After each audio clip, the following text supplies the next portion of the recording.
Major international terrorist attacks are traced back to that one country. জাতিসংঘের সাধারণ পরিষদের ৮০তম অধিবেশনে বক্তব্য রাখতে গিয়ে ভারতের পররাষ্ট্রমন্ত্রী এস জয়শঙ্কর তীব্র ভাষায় পাকিস্তানের সমালোচনা করেন। তিনি পাকিস্তানকে সরাসরি সন্ত্রাসবাদের কেন্দ্র হিসেবে আখ্যা দিয়ে দাবি করেন, দীর্ঘদিন ধরে দেশটি আন্তর্জাতিক সন্ত্রাসবাদকে পৃষ্ঠপোষকতা দিয়ে আসছে।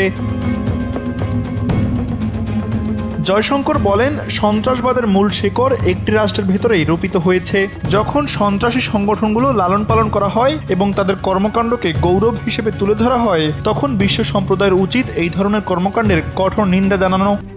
RICL TMX, যুগের পর যুগ স্থাপনা থাকে মজবুত।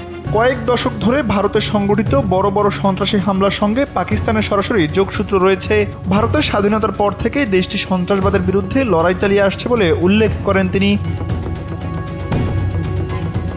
পাকিস্তানে চালানো অপারেশন সিঁদুরের প্রসঙ্গ টেনে ভারতের পররাষ্ট্রমন্ত্রী জানান, নিজেদের জনগণকে সুরক্ষা দিতে ভারত আত্মরক্ষার অধিকার প্রয়োগ করেছে।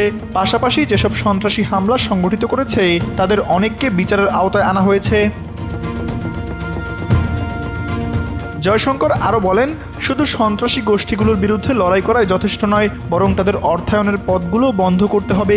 সন্ত্রাসবাদের পেছনে যে অর্থনৈতিক যোগান, অস্ত্রশস্ত্র ও অবকাঠামো রয়েছে সেটির উপর ধারাবাহিক চাপ প্রয়োগ করতে হবে। আমির আহমেদ, NPB।